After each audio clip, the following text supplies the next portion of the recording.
श्रीमती प्रियंका गांधी वाड़ा।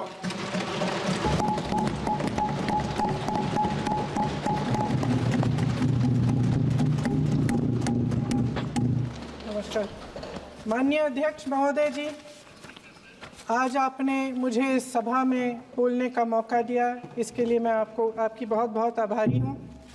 सबसे पहले जो सुरक्षाकर्मी, जो जवान अफसर 13 दिसंबर को संसद की सुरक्षा के लिए शहीद हुए, उनके प्रति मैं श्रद्धांजलि व्यक्त करना चाहती हूँ। महोदय, हजारों साल पुरानी हमारी देश की, धर्म की एक पुरानी परंपरा रही है। ये परंपरा संवाद, चर्चा की रही है। एक गौरवशाली परंपरा है जो दर्शन ग्रंथों में, वेदों में, उपनिषदों में दिखती है। वाद विवाद और संवाद की हमारी पुरानी संस्कृति है। अलग अलग धर्मों में भी, इस्लाम में, सूफियों में, बौद्ध धर्म में, जैन धर्म में, सिख धर्म में भी ये वाद संवाद, ये चर्चा बहस, इसकी संस्कृति रही है। इसी परंपरा से उभरा हमारा स्वतंत्रता संग्राम। हमारा स्वतंत्रता संग्राम विश्व में एक अनोखा संग्राम था, एक अनोखी लड़ाई थी जो अहिंसा और सत्य पर आधारित थी। ये वाद संवाद की जो परंपरा है, इसको इस संग्राम ने आगे कैसे बढ़ाया? क्योंकि ये जो संग्राम था, ये जो लड़ाई थी हमारी आज़ादी के लिए, एक बेहद लोकतांत्रिक लड़ाई थी। इसमें देश के किसान, देश के जवान, देश के मजदूर, देश के अधिवक्ता, देश के बुद्धिजीवी, चाहे किसी भी जाति के हों, चाहे किसी भी धर्म के हों, चाहे किसी भी भाषा को बोलते हों, सब इस स्वतंत्रता संग्राम में शामिल हुए। सब ने हमारे देश की आज़ादी की लड़ाई लड़ी।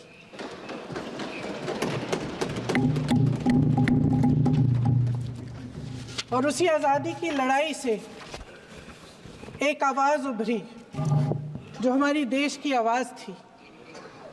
वो आवाज़ ही आज हमारा संविधान है।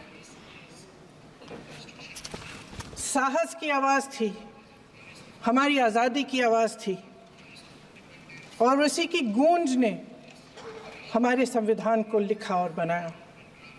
ये सिर्फ एक दस्तावेज नहीं है। बाबा साहेब अम्बेडकर, मौलाना आज़ाद जी, राजगोपालाचारी जी और जवाहरलाल नेहरू जी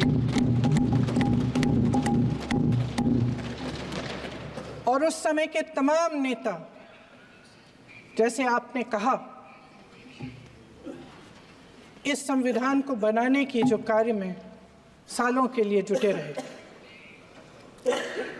हमारा संविधान इंसाफ, उम्मीद, अभिव्यक्ति और आकांक्षा की वो ज्योत है जो हर हिंदुस्तानी के दिल में जलती है। अध्यक्ष महोदय, इस ज्योत ने हर एक भारतीय को ये पहचानने की शक्ति दी कि उसे न्याय मिलने का अधिकार है, कि उसमें अपने अधिकारों के लिए आवाज़ उठाने की क्षमता है, कि जब वो आवाज़ उठाएगा तो सत्ता को उसके सामने झुकना पड़ेगा। इस संविधान ने हर एक देशवासी को ये अधिकार दिया कि वो सरकार बना भी सकता है और सरकार बदल भी सकता है।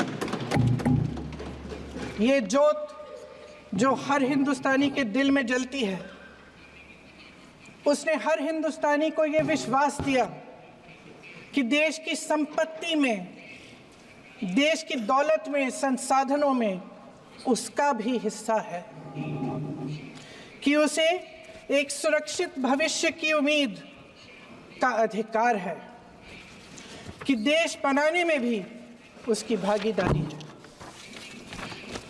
उम्मीद और आशा की ये जोत मैंने देश के कोने कोने में खुद देखी है। उन्नाव में मैं एक रेप पीड़िता के घर गई, उसे जलाकर मार डाला था। वो शायद 20-21 साल की होगी। हम सब के बच्चे हैं। हम सोच सकते हैं कि अगर हमारी बेटी के साथ बार बार बलात्कार हुआ और फिर जब वो अपनी लड़ाई लड़ने के लिए गई तो उसको जलाकर मार डाला गया होता तो हम पर क्या बीतती। मैं उस बच्ची के पिता से मिली।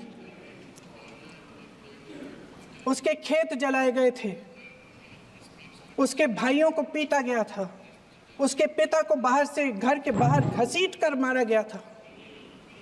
उस पिता ने मुझे बताया कि बेटी, मुझे न्याय चाहिए। मेरी बेटी अपने एफआईआर को दर्ज करने के लिए जब ज़िले में गई तो उसको मना किया गया। अगले ज़िले में जाना पड़ा उसे। वो रोज़ सुबह 6 बजे उठकर तैयार होकर अकेली अपने मुकदमे को लड़ने के लिए अगले ज़िले में ट्रेन से जाती थी। उसके पिता ने मुझे कहा कि मैंने उससे कहा, बेटी अकेले मत जाओ, छोड़ दो ये लड़ाई। लेकिन उसकी बेटी ने उसको जवाब दिया कि नहीं पिताजी, मैं अकेली जाऊंगी, मैं लड़ूंगी, ये मेरी लड़ाई है, मैं इसको लड़ूंगी। ये लड़ने की क्षमता, ये हिम्मत उस लड़की को और करोड़ों भारत की नारियों को हमारे संविधान ने दी। आगरा में मैं अरुण वाल्मीकि के घर गई। अरुण वाल्मीकि पुलिस स्टेशन में काम करता था, सफाई का काम करता था। आप सोच सकते हैं हमारी तरह उसका भी परिवार था। नई नई शादी हुई थी, 2-3 महीनों का बच्चा था। पुलिस स्टेशन में चोरी हो गई। चोरी का इल्ज़ाम उस पर लगाया गया। उसके पूरे परिवार को उठाकर पुलिस स्टेशन में ले गए। आप हंस रहे हैं, लेकिन ये गंभीर बात है। गंभीर बात। शर्म करो, शर्म। अरुण वाल्मीकि को पीट पीट के मार डाला, उसकी बीवी को पीटा, उसके पिता के नाखून निकाले, उसके पूरे परिवार को पीटा गया। जब मैं उस जवान महिला से मिलने गई जो अभी अभी विधवा हुई थी, तो उसने मुझे कहा कि दीदी, हमें सिर्फ एक चीज़ चाहिए, हमें न्याय चाहिए और हम इस न्याय के लिए लड़ते रहेंगे, चाहे कुछ भी हो जाए। ये हिम्मत उस महिला को हमारे संविधान ने दी।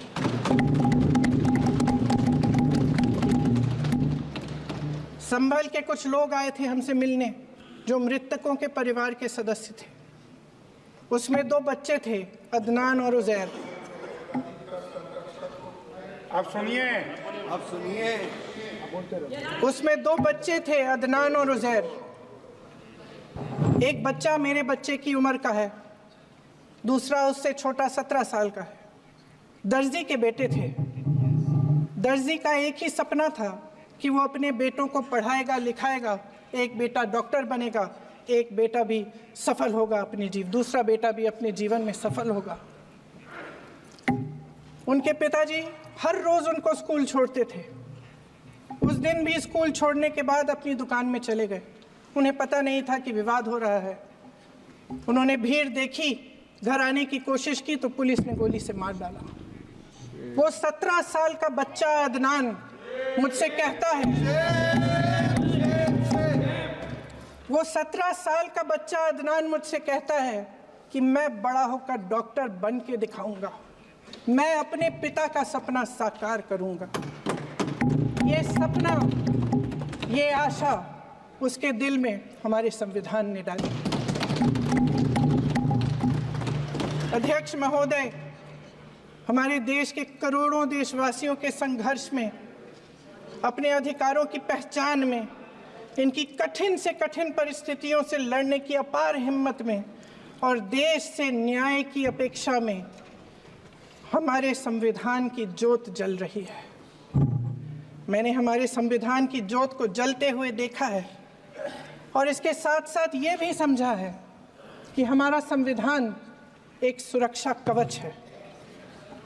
एक ऐसा सुरक्षा कवच है जो देशवासियों को सुरक्षित रखता है, न्याय का कवच है, एकता का कवच है और अभिव्यक्ति की आज़ादी का कवच है। दुख की बात यह है कि मेरे सत्ता पक्ष के साथी जो बहुत बड़ी बड़ी बातें करते हैं, इन्होंने इन 10 सालों में ये सुरक्षा कवच, सत्ता पक्ष के मेरे साथियों ने ये सुरक्षा कवच तोड़ने का पूरा प्रयास किया है। संविधान में सामाजिक, आर्थिक और राजनीतिक न्याय का वादा है।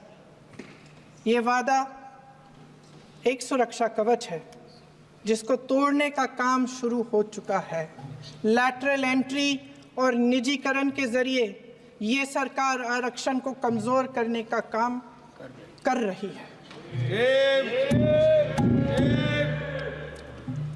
अगर लोकसभा में ये नतीजे नहीं आए होते तो ये संविधान बदलने का काम भी शुरू कर लेते। सच्चाई ये है अध्यक्ष महोदय कि आज संविधान बार बार इसलिए कह रहे हैं क्योंकि इस चुनाव में इनको पता चल गया कि इस देश की जनता ही इस संविधान को सुरक्षित रखेगी, कि इस चुनाव में हारते हारते जीतने से इन्हें एहसास हुआ कि ये संविधान बदलने की बात इस देश में नहीं चलेगी। आज जनता की मांग है कि जाति जनगणना हो। सत्ता पक्ष के मेरे साथी ने इसका जिक्र किया। ये जिक्र भी आज इसलिए हो रहा है क्योंकि चुनाव में ये नतीजे आए। ये जाति जनगणना इसलिए जरूरी है ताकि हमें पता चले कि किसकी क्या स्थिति है और नीतियां उस हिसाब से बने। इनकी गंभीरता का प्रमाण ये है कि जब चुनाव में पूरे विपक्ष ने जोरदार आवाज उठाई कि ये जाति जनगणना होनी चाहिए, तो इनका जवाब देखिए। इनका जवाब भैंस भाग भैंस चुरा लेंगे, मंगलसूत्र चुरा लेंगे, इनका ये जवाब था। ये गंभीरता है इनकी जाति जनगणना पर। महोदय, हमारे संविधान ने आर्थिक न्याय की नींव डाली, किसानों, गरीबों और को जमीन बांटी, भूमि सुधार किया, जिसका नाम लेने से कभी कभी आप झिझकते हैं और कभी कभी उनका नाम धड़ाधड़ इस्तेमाल किया जाता है अपने आप को बचाने के लिए। उन्होंने HAL, BHEL, SAIL, GAIL, ONGC, NTPC, railways, IIT, IIM, oil refineries, तमाम PSU बनाए। अध्यक्ष महोदय, उनका नाम पुस्तकों से मिटाया जा सकता है, उनका नाम भाषणों से मिटाया जा सकता है, लेकिन जो उनकी भूमिका रही इस देश की आज़ादी के लिए और इस देश के निर्माण के लिए, वो इस देश से कभी मिटाया नहीं जा सकता। 75 सालों में जनता का भरोसा रहा कि नीतियाँ बनेंगी तो जनता की भलाई के लिए बनेंगी। जल जंगल जमीन का अधिकार मिला आदिवासी भाई बहनों को। इंदिरा जी ने बैंकों का राष्ट्रीयकरण करवाया, खदानों का राष्ट्रीयकरण कराया। कांग्रेस और यूपीए की सरकारों में शिक्षा का, भोजन का अधिकार मिला। 75 सालों में जनता का भरोसा मिला। पहले संसद चलती थी तो जनता की उम्मीद होती थी कि सरकार महंगाई और बेरोजगारी पर चर्चा करेगी, कोई उपाय निकालेगी, कोई रास्ता निकालेगी। लोग मानते थे कि अगर कोई नई आर्थिक नीति बनेगी तो देश की अर्थव्यवस्था को मजबूत बनाने के लिए बनेगी, तो भारतीय बाजार को मजबूत बनाने के लिए बनेगी, उनके भविष्य को मजबूत बनाने के लिए बनेगी। किसान और आदिवासी भाई बहन भरोसा करते थे कि यदि ज़मीन के कानून में संशोधन होगा तो उन्हीं की भलाई के लिए होगा। आप नारी शक्ति की बात करते हैं, आज चुनाव की वजह से शायद इतनी बातचीत हो रही है नारी शक्ति के बारे में, क्योंकि हमारे संविधान ने महिलाओं को ये अधिकार दिया, उनकी शक्ति को परिवर्तित किया वोट में। और आज आपको पहचानना पड़ रहा है कि महिलाओं के बिना, कि नारी शक्ति के बिना ये सरकारें नहीं बन सकती हैं। इसीलिए आज आप नारी शक्ति की बातें दोहरा रहे हैं। जो आप नारी शक्ति का अधिनियम लाए हैं उसको लागू क्यों नहीं करते? वो 10 साल बाद लागू क्यों होगा? क्या आज की नारी 10 साल इंतजार करेगी उसके लागू करने के लिए? क्या बात है, क्या बात है।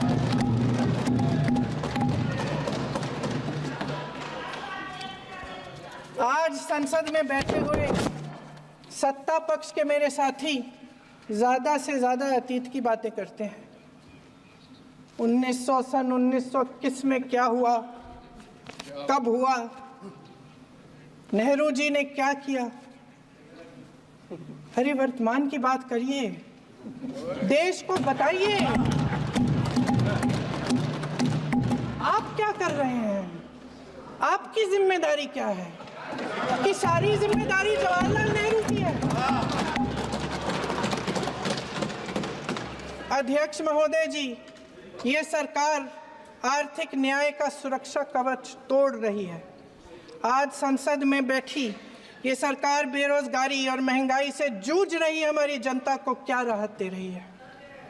कृषि के कानून भी बड़े बड़े उद्योगपतियों के लिए बन रहे हैं। सही एमएसपी को छोड़िए, डीएपी तक नहीं मिल रहा है।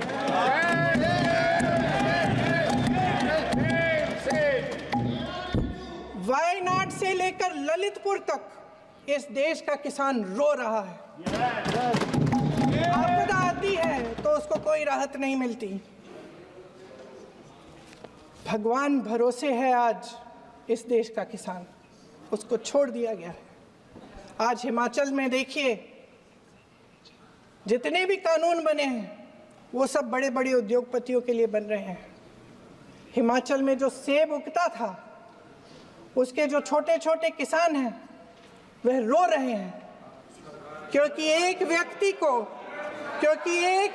के लिए सब कुछ बदला जा रहा है। सुनने की हिम्मत रखो।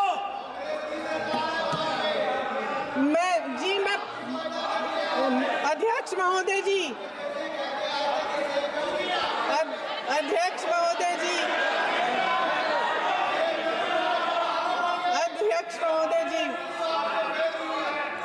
महोदय जी, सारे कोल्ड स्टोरेज प्रदेश की सरकार ने नहीं दिए, कोल्ड स्टोरेज आपकी सरकार ने दिए।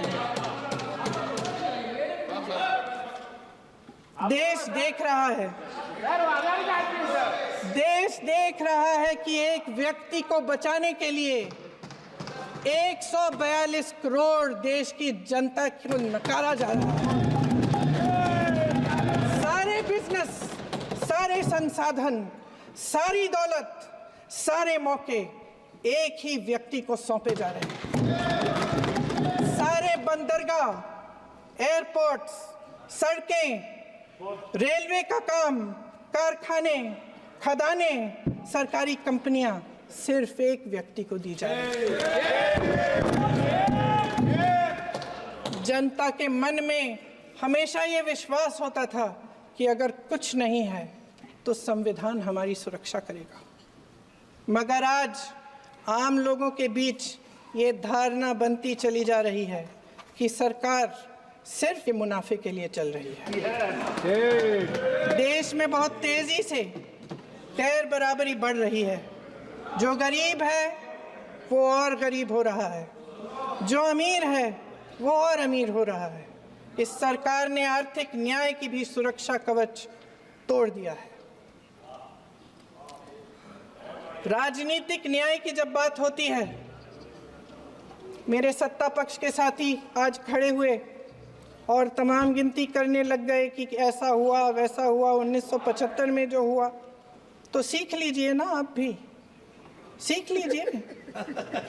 आप भी अपनी गलतियों के लिए माफी मांग लीजिए। आप भी बैलेट पे चुनाव कर लीजिए। आप भी बैलेट पे चुनाव कर लीजिए। दूध का दूध, पानी का पानी हो जाएगा। आप राजनीतिक न्याय की बात करते हैं, सरकारों को पैसों के बल पर गिरा देते हैं।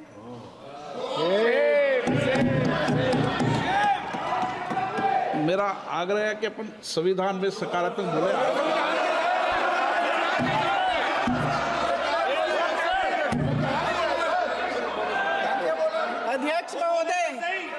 अध्यक्ष महोदय, सत्ता पक्ष के हमारे साथी ने एक उदाहरण दिया उत्तर प्रदेश की सरकार का, तो मैं भी एक उदाहरण दे देती हूँ महाराष्ट्र की सरकार का। मैं भी एक उदाहरण दे देती हूँ हिमाचल की सरकार को तोड़ने की कोशिश किसने की, पैसों के बल पे की, गोवा की सरकार। तमाम उदाहरण है। राजस्थान की क्या ये सरकारें जनता ने नहीं चुनी थी? क्या संविधान इन पर लागू नहीं था? पूरी देश की जनता जानती है कि इनका हंसती है, जानती है कि इनके यहाँ तो वॉशिंग मशीन है।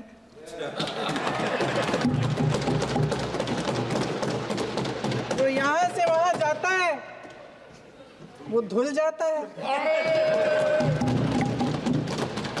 इस तरफ दाग, उस तरफ स्वच्छता। और मेरे कई ऐसे साथी हैं जो इस तरफ होते थे उस तरफ चले गए, मुझे दिख भी रहे हैं, वॉशिंग मशीन में शायद धुल गए हैं। अध्यक्ष महोदय, जहां भाईचारा और अपनापन होता था, जहां हमारे संविधान ने एकता का सुरक्षा कवच दिया था, वहां शक और घृणा के बीज बोए जा रहे हैं। एकता का सुरक्षा कवच तोड़ा जा रहा है। प्रधानमंत्री जी यहाँ सदन में संविधान की किताब को यूं माथे से लगाते हैं, लेकिन संभल में, हाथरस में, मणिपुर में जब न्याय की गुहार आती है, उठती है, तो उनके माथे पे शिकन तक नहीं आता।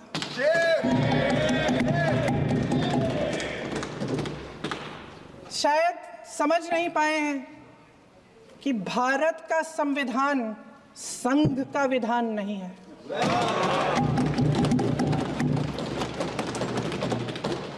भारत के संविधान ने हमें एकता दी, हमें आपसी प्रेम दिया। उस मोहब्बत की दुकान जिस पर आपको हंसी आती है, उसके साथ करोड़ों देशवासी चले। करोड़ों देशवासियों के दिल में एक दूसरे के लिए प्रेम है, घृणा नहीं है।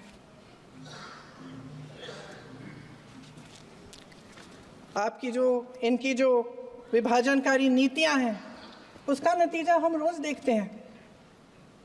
राजनीतिक फायदे के लिए संविधान को छोड़िए, देश की एकता को भी ये रख नहीं सकते, इसकी सुरक्षा नहीं कर सकते। हमने संभल में देखा, मणिपुर में देखा। दरअसल इनका कहना है कि अलग अलग इस देश के अलग अलग हिस्से हैं, कैमरा। लेकिन हमारा संविधान कहता है कि ये देश एक है और ये देश एक रहेगा। जहां खुला विवाद होता था, अभिव्यक्ति का सुरक्षा कवच होता था, इन्होंने भय का माहौल पैदा किया है। सत्ता पक्ष के मेरे साथी अक्सर 75 सालों की बात करते हैं, लेकिन इन 75 सालों में ये उम्मीद, आशा, ये अभिव्यक्ति की ज्योति कभी थमी नहीं, कभी बुझी नहीं। इस देश की जनता ने खुलकर आलोचना की, निडर होकर धरने किए, प्रदर्शन किए। जब जब जनता नाराज हुई, तब तब सत्ता को ललकारा, उसे चेतावनी दी, बड़े से बड़े नेताओं को कटघरे में खड़ा किया, उनसे जवाब मांगा, न्याय मांगा। इस देश के छोटे छोटे से नुक्कड़ की दुकानों में, चाय की दुकानों में, इस देश के घरों में, गलियों में, मोहल्लों में, अखबारों में, प्रकाशन घरों में, न्यायपालिकाओं में चर्चा कभी बंद नहीं हुई। लेकिन आज ये माहौल नहीं है। आज जनता को सच बोलने से डराया जाता है, धमकाया जाता है। पत्रकार हो या विपक्ष का नेता हो या किसी यूनिवर्सिटी का प्रोफेसर हो, छात्र संघ हो या कर्मचारियों का संगठन हो, सबका मुंह बंद कराया जाता है। किसी पे ईडी, किसी पे सीबीआई, किसी पे इनकम टैक्स, फर्जी मुकदमे लगवाए जाते हैं, जेल में डाल दिया जाता है, विपक्षी नेताओं को जेल में डाल दिया जाता है, उनको सताया जाता है। किसी को नहीं छोड़ा इस सरकार ने। देशद्रोही कह के उत्तर प्रदेश में मुझे याद है कुछ अध्यापिकाएं प्रदर्शन कर रही थी, उन पर मुकदमा डाल दिया देशद्रोही का, उन्हें देशद्रोही कह दिया। इन्होंने देश का पूरा माहौल भय से भर दिया है। इनकी मीडिया की मशीन झूठ फैलाती है, तरह तरह के आरोप लगाती है, और शायद वह भी भय में ही है। महोदय, मैं इस सदन को याद दिलाना चाहती हूँ कि ऐसा डर का माहौल देश में अंग्रेजों के राज में था। जब इस तरफ बैठे हुए गांधी की विचारधारा वाले लोग आज़ादी की लड़ाई लड़ रहे थे और उस तरफ वाली विचारधारा वाले लोग भय में रहकर अंग्रेजों के साथ साठ-गांठ कर रहे थे। लेकिन अध्यक्ष महोदय, भय का भी अपना स्वभाव होता है। भय फैलाने वाले हमेशा भय का खुद शिकार बन जाते हैं। ये प्रकृति का नियम है। आज इनकी भी यही हालत हो गई है। भय फैलाने के इतने आदी हो गए हैं कि खुद भय में रहने वाले हैं, चर्चा से डरते हैं, आलोचना से घबराते हैं। कई दिनों से हम मांग रहे हैं कि चर्चा करिए, लेकिन चर्चा करने की हिम्मत ही नहीं है।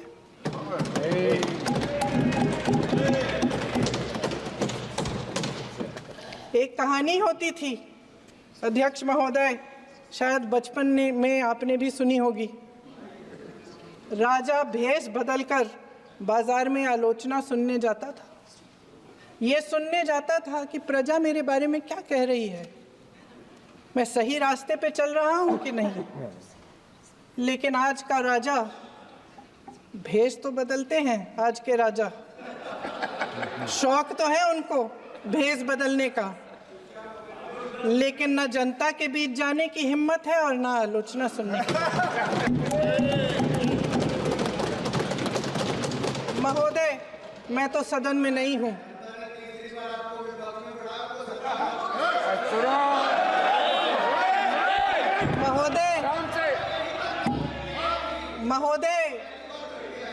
महोदय, जनता में बहुत विवेक है, ये सही है।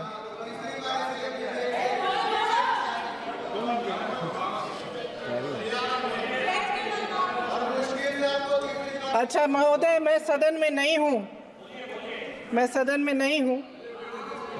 कुछ, हाँ ठीक है, मैं सदन में नहीं हूँ, मात्र 15 दिनों से आ रही हूँ। लेकिन मुझे ताज्जुब होता है कि इन 15 दिनों में इतनी बड़े इश्यूज हैं, इतनी बड़ी बातें हैं, प्रधानमंत्री जी मात्र एक दिन के लिए, शायद 10 मिनट के लिए दिखे हैं सब।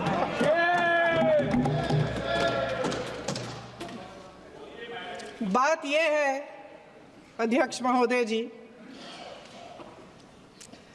कि ये देश भय से नहीं, साहस और संघर्ष से बना है। इसको बनाने वाले देश के किसान, जवान, देश के करोड़ों मजदूर और गरीब जनता है। संविधान इनको साहस देता है। मेहनती मिडिल क्लास है। और इस देश के जो करोड़ों देशवासी हैं, जो रोजाना भयंकर परिस्थितियों का सामना करते हैं, उनको साहस देता है।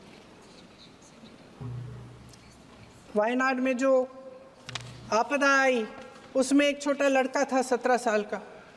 6 घंटों के लिए उसने अपनी माँ को बचाने की कोशिश की। 6 घंटों के लिए आप सोच सकते हैं कि अगर नदी की धारा बह रही है, नाराज है, आप अपनी माँ को पकड़े हो, 6 घंटों के लिए पकड़े रखते हो कि मेरी माँ बच जाएगी, और अंत में वो माँ भी बह जाती है। उस लड़के का साहस, उन महिलाओं का साहस जो पीड़ित हैं लेकिन फिर भी अपनी लड़ाई लड़ रहे हैं, उन संभल के बच्चों का साहस जिनके पिताजी अभी अभी गुजर गए लेकिन फिर भी उनके सपनों को साकार करने की हिम्मत है, उनका साहस है, वो साहस इस संविधान ने दिया है।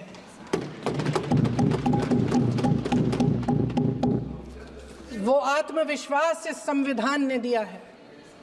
ये देश भय से नहीं चल सकता, ये देश साहस से ही चलेगा। भय की भी सीमा होती है, और जब वो सीमा पार हो जाती है, जब किसी को इतना दबाया जाता है कि उसको लगने लगता है कि अब मेरे पास खोने के लिए कुछ नहीं है, तब उसमें एक ऐसी शक्ति पैदा होती है जिसके सामने कोई कायर खड़ा नहीं हो सकता। ये देश कायरों के हाथों में ज्यादा देर तक कभी नहीं रहा है। ये देश उठेगा, ये देश लड़ेगा, सत्य मांगेगा, सत्यमेव जयते। जय हिंद। अगले